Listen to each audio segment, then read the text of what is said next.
नमस्कार सभी को। Questions on Advaita Vedanta mini series में आपका स्वागत। तो चलिए हम और एक प्रश्न लेते हैं। How does quantum physics relate to Advaita Vedanta? तो क्वांटम फिजिक्स में और अद्वैत वेदांत में जो है संबंध क्या है, रिलेशन क्या है?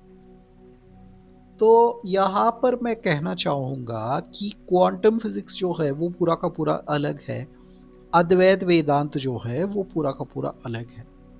ठीक है।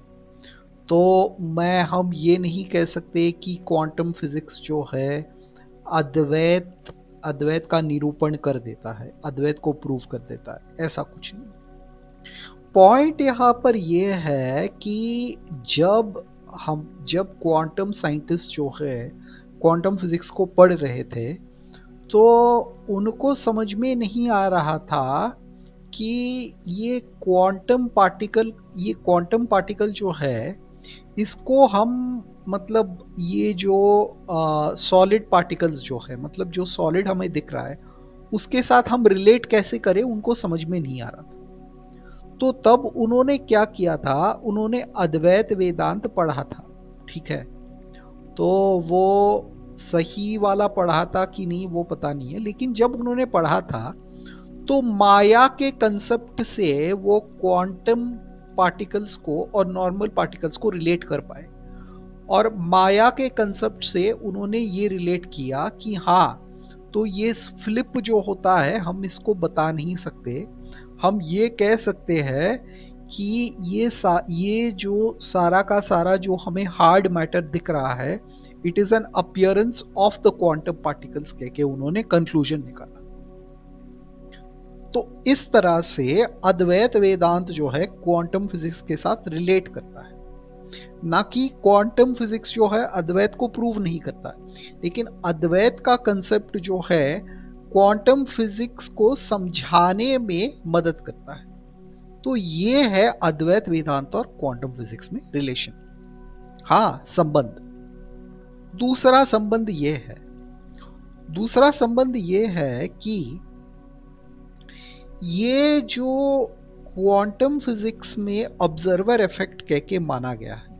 ऑब्जर्वर इफेक्ट मतलब जब कोई ऑब्जर्व करेगा, जब कोई ऑब्जर्व नहीं करेगा तब वो वेव की तरह, तब जो इलेक्ट्रॉन जो है वो एक वेव की तरह बर्ताव करेगा, बिहेव करेगा। हाँ, वेव या लहर की तरह बर्ताव करेगा। और अगर कोई उसको देखेगा तो वो एक पार्टिकल की तरह बिहेव करेगा, के बोल। तो यहाँ पर कुछ क्वांटम फिजिसिस्ट ने ये माना है कि ऑब्जर्वर जो है, ऑब्जर्वर की वजह से हमको रियलिटी दिखती है। अगर कोई ऑब्जर्वर नहीं रहेगा तो वो रियलिटी नहीं होगी, कह के कुछ क्वांटम फिजिसिस्ट ने माना है।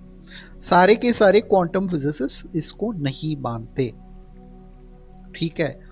तो ऐसे ही अद्वैत वेदांत और ये विज्ञानवाद जो बौद्धों का विज्ञानवाद है, यहाँ पर थोड़ा रिलेटेबल होता है क्वांटम फिजिक्स के साथ। तो बिना बिना प्रमाता के प्रमेय का कोई अर्थ नहीं है, क्योंकि अद्वैत वेदांत बताता है। हाँ, तो वैसे ही कुछ क्वांटम फिजिसिस्ट का ये मानना है कि ऑब्जर्वर इफेक्ट की वजह से बिना ऑब्जर्वर के ऑब्जर्व्ड को हम डिफाइन नहीं कर सकते, कह के कुछ क्वांटम फिजिसिस्ट ने माना है। ठीक है। तो ये दो रिलेशन है क्वांटम फिजिक्स और अद्वैत वेदांत के बीच में। ठीक है। तो ये है क्वांटम फिजिक्स और अद्वैत वेदांत के बीच में जो रिलेशनशिप है। तीसरा पॉइंट में ये बताना चाहता हूं कि अभी मान लीजिए कि कल हमने बोल दिया है कि क्वांटम फिजिक्स जो है, क्वांटम फिजिक्स अद्वैत को प्रूव कर देता है, कह के कल हमने साबित कर लिया। लेकिन हमको पता है कि साइंस जो है वो बदलता रहता है, वो रिलेटिव होता रहता है। तो अगर मान लीजिए एक टाइम आ गया जो वो कंक्लूजन जो है वो गलत साबित हो गया, तो क्या हम कहेंगे कि अद्वैत वेदांत गलत हो गया? नहीं। तो पॉइंट यहां पर यह है कि क्वांटम फिजिक्स में कुछ कुछ जो है कुछ कुछ अद्वैत के साथ मिलते हैं, अद्वैत और क्वांटम फिजिक्स के साथ मिलते हैं। जैसे माया का कंसेप्ट जो है क्वांटम फिजिक्स के साथ बहुत हद तक 90% तक मिलता है। हाँ, 90 या बोल दीजिए 80% तक मिलता है। और जो ऑब्जर्वर इफेक्ट है वो अद्वैत के कंसेप्ट से भी मिलता है।